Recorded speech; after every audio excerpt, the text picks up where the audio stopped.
तो इस कहानी के शुरू में हम एक आदमी को देखते हैं जो एक बर्फानी मैदान में है और एक सील का पेट काटते हुए वो अपना पाँव सील के पेट के अंदर रख देता है, जिसके बाद वो सील की खाल को बाल कर अपने पाँव के जख्मों की पट्टी करता है ताकि वो अपना आगे का सफर तय कर सके, क्योंकि क्लेमेंस नाम के इस सोल्जर को इस बर्फानी मैदान में कई हजार किलोमीटर का सफर तय करना है, वो भी अकेली। यहीं से सीन कट होकर पास्ट में जाता है जहाँ से हमें क्लेमेंस की कहानी सुनाई जाएगी। ये वक्त है 1945 का। क्लेमेंस एक जर्मन सोल्जर है और मालूम हुआ है कि जंग के दौरान क्लेमेंस और उनके साथियों को रशियन सोल्जर्स ने पकड़ लिया है और अब वो इन्हें अपना कैदी बनाकर रखेंगे। सभी जर्मन सोल्जर्स को 25 साल की सजा सुनाई जाती है, जो इन्हें इस जगह से करीबन 10,000 किलोमीटर दूर एक बर्फानी जगह पर काटनी थी। ये जगह एक जेल थी, एक ऐसी अजीब जेल जिसका ना तो कोई दरवाजा था और ना ही कोई दीवार, लेकिन फिर भी यहाँ से कोई भाग नहीं सकता था, क्योंकि बगैर खाना और पानी के 10,000 किलोमीटर का सफर तय करना, वो भी एक बर्फानी इलाके में, बिल्कुल इम्पॉसिबल था। यहाँ पे रहने वाले सभी कैदी ये बात जानते थे कि अगर जेल से निकले तो वैसे ही मर जाएंगे, इसलिए इन्हें जेल में रहकर काम करना ही बेहतर लगता था। यहीं पर लेकर जाया जा रहा था अब क्लेमेंस को। क्लेमेंस के साथ बहुत सारे सोल्जर्स और भी थे। 8,000 माइल्स तक तो इन्हें ट्रेन का सफर करवाया जाता है, जिसके बाद रेलवे लाइन खत्म हो जाती है और इन्हें जेल तक इन्हें 2,000 किलोमीटर पैदल सफर तय करना पड़ता है। इतने वक्त में इन्हें खाने को भी बहुत कम दिया जा रहा था और ठंड भी बहुत ज्यादा थी। इस बर्फानी मैदान में काफी लोग भूख से तो काफी लोग सर्दी से मरते जा रहे थे, लेकिन बाकी कैदियों के पास भी कोई और रास्ता नहीं था सिवाय चलने के। करीब 1.5 साल तक चलने के बाद ये लोग अपनी जेल में पहुंच जाते हैं। यहाँ पर माइंस में पहले ही बहुत सारे जर्मन सोल्जर्स काम कर रहे हैं और अब क्लेमेंस और उसके साथियों को भी इसी माइंस में काम करने के लिए लगा दिया जाता है। काफी सालों की कड़ी मेहनत और रशियन सोल्जर्स के टॉर्चर के बाद जैसे ये लोग अब यहाँ से भागना भी नहीं चाहते, लेकिन अब यहाँ काम करने वाले क्लेमेंस को यकीन था कि एक दिन वो यहाँ से जरूर भाग निकलेगा। उसके पास यहाँ से भागने की वजह थी उसकी वाइफ और बेटी। एक दिन क्लेमेंस को मौका मिल भी जाता है और वो यहाँ से कोयला ले जाने वाली वैगन के अंदर छुप जाता है। इसमें चढ़कर क्लेमेंस खुश था, उसे लगा कि अब वो बच गया, अब वो अपने शहर जल्द ही लौट जाएगा। लेकिन उसकी बदकिस्मती के अचानक से वो वैगन रुक गई और उसके सामने आ गया एक रशियन सोल्जर जो उसे अब पकड़ चुका था। सजा के तौर पर क्लेमेंस को ओपन एयर सेल में बंद कर दिया जाता है। सर्दी बहुत ज्यादा थी और रात में होने वाली बारिश ने क्लेमेंस की तबीयत बहुत खराब कर दी थी। सुबह होते ही यहाँ पर वार्डन आता है जो इस जेल से निकाल कर क्लेमेंस के ऊपर कोई टॉर्चर नहीं करता, बस उससे इतना कहता है कि तुम्हारे साथ ही तुम्हारा इंतजार कर रहे हैं। सुकून का सांस लेते ही जैसे क्लेमेंस अब माइंड के अंदर गया तो उसे वार्डन की बात समझ आ गई कि तुम्हारे साथ ही तुम्हारा इंतजार कर रहे हैं। यहाँ जेल में मौजूद सब के सब कैदी उसे मारने के लिए हथियार लेकर खड़े हुए थे, क्योंकि उसके भागने के गुस्से में वार्डन ने इन सब का 5 दिन का खाना बंद कर दिया था। बेचारे क्लेमेंस को नचार इन सब की मार खानी पड़ती है, जिससे वो बहुत ज्यादा जख्मी हो जाता है। क्लेमेंस को अब एक डॉक्टर के पास लेकर जाया जाता है जो क्लेमेंस का इलाज करता है। होश में आते ही क्लेमेंस डॉक्टर से रिक्वेस्ट करता है, प्लीज प्लीज मेरी वाइफ को एक लेटर लिख दो, लेकिन डॉक्टर बताते हैं कि यहाँ से कोई भी लेटर बाहर नहीं जा सकता। डॉक्टर क्लेमेंस को बताते हैं कि इस जेल के चारों तरफ कोयले की कांटे हैं, जिनमें से हर टाइम कार्बन निकलता है जो हमारी बॉडी के लिए जहर है, जो जहर आहिस्ता आहिस्ता करके यहाँ पे रहने वाले हर एक इंसान को मार डालेगा। डॉक्टर यही क्लेमेंस को अपनी कहानी सुनाते हैं और बताते हैं कि वो भी एक जर्मन सोल्जर थे और यहाँ एक कैदी बनकर ही आए थे। उन्होंने भी यहाँ से भागने की कोशिश की थी, लेकिन अपनी कोशिश में वो नाकाम हो गए, जिसके बाद उन्होंने भी अपनी इस लाइफ को एक्सेप्ट कर लिया। दोबारा कई मर्तबा उसे ख्याल आया था यहाँ से भागने का, लेकिन जब उसे ये बात मालूम हुई कि उसे कैंसर है तो तब उसने यहाँ से भागने की सारी ख्वाहिशें खत्म कर दी। लेकिन क्लेमेंस के अंदर भागने का जज्बा देखते हुए वो क्लेमेंस की मदद को राजी हो जाता है। डॉक्टर क्लेमेंस को एक ओवरकोट, खाने का कुछ सामान, एक बंदूक और कुछ गोलियां देता है जो वक्त पड़ने पे उसके काम आ सकती थी। डॉक्टर ने उसे एक कंपास भी दी थी और यहाँ से बाहर निकलने का रास्ता भी बताया था। उसके बताए रास्ते पे रात के अंधेरे में क्लेमेंस यहाँ से बाहर निकल जाता है। क्लेमेंस को ये बात मालूम थी कि यहाँ से अपने घर तक जाने के लिए उसे 14,000 किलोमीटर का सफर तय करना होगा।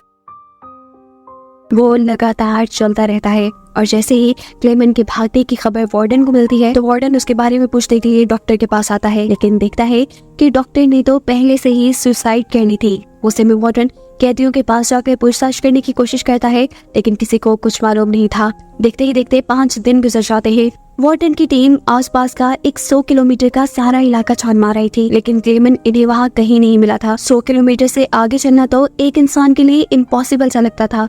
रिसर्च टीम वार्डन से कहती है, हमें लगता है कि क्लेमन मर गया होगा, लेकिन वार्डन जानता था कि क्लेमन बहुत स्ट्रॉन्ग है, इतनी जल्दी वो मरने या हार मानने वाला नहीं। सीन कट होकर दिखाया जाता है कि क्लेमेंस को भागे हुए आज 15 दिन गुजर चुके हैं। क्लेमेंस के पास जो खाना था वो भी खत्म हो चुका है और उसके चारों तरफ सिर्फ बर्फ ही बर्फ है। जेल से तो वो काफी दूर निकल आया है, लेकिन इतनी ठंड में सरवाइव करना उसके लिए मुश्किल हो रहा है। उसके अंदर इतनी भी ताकत नहीं है कि वो अगला कदम भी बढ़ा सके, इसीलिए वो बर्फ में ही लेट जाता है। क्लेमेंस को यही करीब एक सील दिखाई देती है, जिसे देखते ही वो अपनी पिस्टल निकाल लेता है। वो इस सील का शिकार करना चाहता था, लेकिन कांपते हाथों के साथ उसका निशाना चूक जाता है और खतरे का अंदाजा होने पर सील अपनी जान बचाकर वहाँ से भागने लगती है। क्लेमन, जिसे अब जिंदा रहने की एक छोटी सी उम्मीद मिली थी, वो इस उम्मीद को नहीं छोड़ना चाहता था। अपनी पूरी ताकत लगाकर वो इस सील को पकड़ने के लिए आगे बढ़ता है, लेकिन उसकी बुरी किस्मत कि उसके पाँव के नीचे बर्फ का तोता टूट गया था। उसका पाँव बर्फ के ठंडे पानी के अंदर चला गया और अपनी जान बचाने के चक्कर में जब वो पूरी ताकत से बाहर आया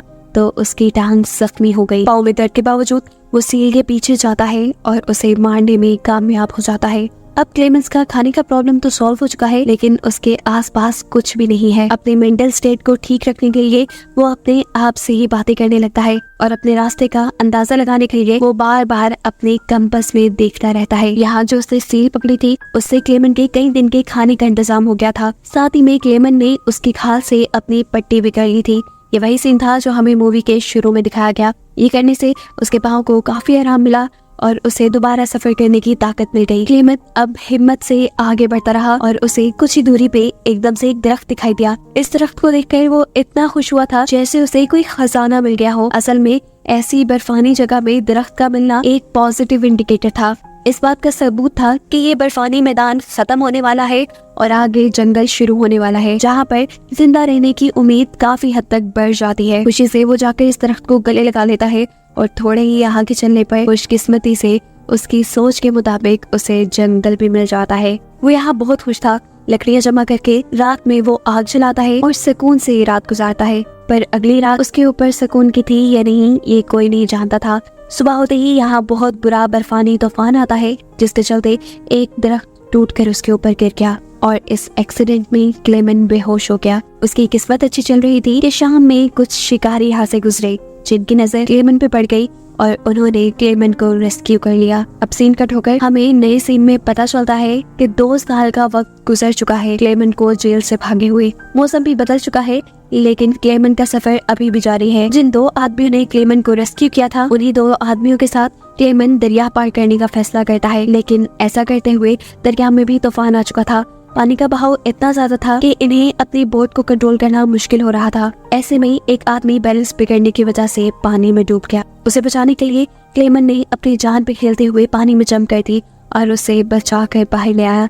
लेकिन बाहर आते ही इन्होंने देखा कि इनका तीसरा साथी वो बहुत खुदगर्ज था। वो इन दोनों का सारा सामान लिए अकेले ही दरिया पार कर चुका था, क्योंकि उसे लग रहा था कि वो दोनों मर गए होंगे। उस आदमी ने तो अपने साथी के सारे सोने को भी अपने पास रखने का प्लान कर लिया था। और जब उसका साथी और क्लेमन यहाँ पहुँचते हैं तो उसे लालच में देखकर उसी का साथी गोली मार देता है। अब उसे किसी पे भी भरोसा नहीं रहा था। अपने सोने की हिफाजत करने के लिए वो क्लेमन के ऊपर भी हमला करके उसे बर्फ से नीचे फेंक देता है। क्लेमन अब बेहोश हो चुका था। उसे जब होश आया तो उसने अपने आप को भेड़ियों से घेरा हुआ पाया। इन भेड़ियों से बचने के लिए क्लेमन जल्दी से भागकर दरख्त के ऊपर चढ़ जाता है, लेकिन उसकी ये कोशिश नाकाम गई क्योंकि एक भेड़िए ने उसके पाँव पे काट लिया। इससे पहले कि वो भेड़िया से नीचे खींच के उसे पूरी तरह मार डालता, यहाँ एक इलाके का आदमी गोलियां चलाकर सभी भेड़ियों को भगा देता है और किस्मत से किसी फरिश्ते की तरह एक और मर्तबा क्लेमन को रेस्क्यू कर लिया जाता है। वो आदमी क्लेमन को अपने गाँव ले आया था, जहाँ उसका अच्छा देखभाल और इलाज हुआ। उसे आराम मिला और क्लेमन पहले की तरह सेहतमंद हो गया। लेकिन क्लेमन की मुश्किलें वो तो जैसे खत्म होने का नाम ही नहीं ले रही थी। एक दिन उसे मालूम हुआ कि वार्डन ने उसके वांटेड पोस्टर पूरी दुनिया में फैला दिए हैं और किसी भी वक्त अब कोई भी उसे पकड़ सकता है। इसलिए ज्यादा देर यहाँ रुकना उसके लिए सेफ नहीं था। वो अपना सफर शुरू कर देता है और सफर पे जाने से पहले गाँव के लोग उसे खाने पीने का सामान, नए कपड़े और एक डॉग देते हैं। क्लेमन इनकी दी हुई चीजों से सफर शुरू कर देता है और 1 साल बाद फाइनली वो इस बर्फानी इलाके से निकलने में कामयाब हो जाता है। यहाँ भागते हुए उसका डॉग उसे एक फैक्ट्री में ले जाता है। यहाँ पर लोग लकड़ियाँ काटने का काम करते थे। खाने का वक्त था, ये लोग क्लेमेंट को खाना देते हैं। क्लेमेंट पेट भर के खाना खाता है, जिसके बाद यहाँ का ऑनर उसे बताता है कि उनकी मालगाड़ी उसे अगले शहर तक पहुँचा सकती है। ये जानकर उसे बहुत खुशी हुई। वो खुशी खुशी ट्रेन में बैठ गया, लेकिन उसे नहीं पता था कि ये मेहरबानी उस ओनर ने की क्यों थी। असल में वो क्लेमेंट के वांटेड पोस्टर देख चुका था। उसने एक प्लान के मुताबिक क्लेमेंट को अपनी ट्रेन में बिठा दिया और वार्डन को खबर कर दी। ऐसे क्लेमेंट के वहाँ पहुँचने से पहले ही वार्डन स्टेशन पे उसका इंतजार कर रहे थे। उसे देखते ही क्लेमेंट के होश उड़ गए। इससे पहले कि ये लोग क्लेमेंट को पकड़ के यहाँ से ले जाते, इस टाइम पे क्लेमेंट का डॉग उसकी मदद करता है और वार्डन के ऊपर हमला करके क्लेमेंट को भागने का मौका दे देता है। वार्डन के सोल्जर क्लेमेंट के पीछे पड़ जाते हैं और क्लेमेंट यहाँ ट्रेन के ब्रिज के ऊपर चढ़ते हुए एक चलती ट्रेन के ऊपर जंप करके इन लोगों से छुटकारा पाता है। इस वाक़ये को कई महीने गुजर जाते हैं और हम दोबारा क्लेमेंट को देखते हैं, जिसकी हालत बहुत बुरी हो चुकी है। वो सेंट्रल एशियन नाम के एक शहर में है। वो भूखा है, मार्केट से गुजर रहा है, लेकिन कुछ खरीद नहीं सकता क्योंकि उसके पास पैसे नहीं है। और तब अचानक से एक लड़का आकर उसकी पॉकेट में एक ब्रेड का पीस डाल जाता है। असल में दो औरतें उसकी हालत को देखकर समझ गई थी कि वो भूखा है। उन्होंने ही इस बच्चे को ये ब्रेड का टुकड़ा क्लेमेंट को देने को कहा था, जिसे खाकर उसे थोड़ी एनर्जी मिली। जिसके बाद क्लेमेंट चर्च के अंदर चला गया। चर्च के अंदर उसे एक आदमी मिला। वो आदमी जूइश था, क्रिश्चियंस को पसंद भी नहीं करता था, लेकिन उसके बावजूद भी वो क्लेमेंट की मदद करना चाहता था। उसकी हालत बहुत खराब थी, इसीलिए वो क्लेमेंट को लेकर अपने घर आ जाता है। क्लेमेंट यहाँ उसके घर अपना हुलिया दुरुस्त करता है और इस आदमी से कोई सवाल जवाब नहीं करता। यह आदमी अब उसे कहकर जाता है, तुम यही रुको, मैं तुम्हारे लिए कुछ खाने को लेकर आता हूँ। क्लेमेंट हाँ में सर हिला देता है और वो आदमी वहाँ से चला जाता है। आदमी जब घर वापस आया तो क्लेमेंट वहाँ कहीं नहीं था। उसे जल्दी से जाकर चर्च में देखा तो उसे वहाँ क्लेमेंट मिल गया। उस आदमी की सवालिया नजरें अब क्लेमेंट से पूछ रही थी कि आखिर तुम यहाँ क्या कर रहे हो। जिस पर क्लेमेंट जवाब देता है, मुझे अब किसी पे भरोसा नहीं रहा। मैं जानता हूँ कि तुमने भी मेरे वांटेड पोस्टर देखे हैं और तुम भी मुझे वार्डन के हवाले करना चाहते हो। जिस पर वो जूश आदमी कोई सवाल जवाब नहीं करता और उसे एक पासपोर्ट पकड़ा देता है, जिसके अंदर तकरीबन उसी के जैसे आदमी की एक तस्वीर लगी थी। क्लेमेंट अभी भी हैरान था कि यह आदमी उसकी क्यों मदद कर रहा है, लेकिन खैर वो उससे अपना पासपोर्ट और पास लेकर उसका शुक्रिया अदा करते हुए यहाँ से निकल जाता है। अब वो अपनी मंजिल के बहुत करीब था। उसका सफर खत्म होने वाला था। उसे बस रशिया और जर्मनी के बॉर्डर तक जाना था। पास भी उसके पास था। वो एक वैन में लिफ्ट ले लेता है, जो उसका काफी सारा सफर आसान कर देती है, लेकिन आगे सड़क खराब होने की वजह से क्लेमेंट को दोबारा पैदल चलना पड़ा। क्लेमेंट यहाँ स्टाफ के पास जाकर स्टाफ को अपना पास दिखाता है। पास चेक करवाते हुए क्लेमेंट थोड़ा घबरा रहा था कि कहीं ये आदमी उसे पहचान न ले, लेकिन ऐसा कुछ नहीं हुआ और यहाँ बैठे हुए दूसरे सोल्जर ने उसे उसका पास वापस कर दिया। उसने जैसे ही अगला कदम बढ़ाया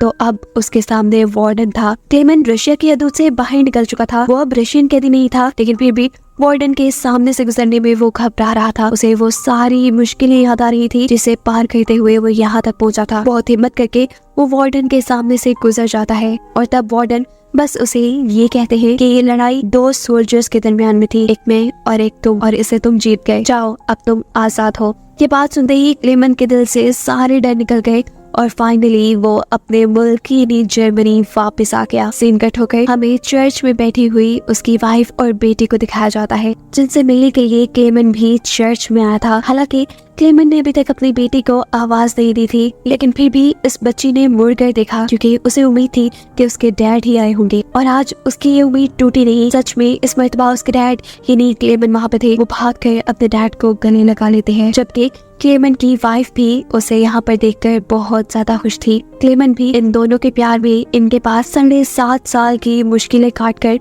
लंबा सफर तय करके आया था, और अब उसे अपनी आगे की लाइफ अपनी बीवी और बेटी के साथ हंसी खुशी गुजारनी थी, जिनको दिखाते हुए क्लेमेंट की ये सच्ची कहानी यहाँ खत्म हो जाती है।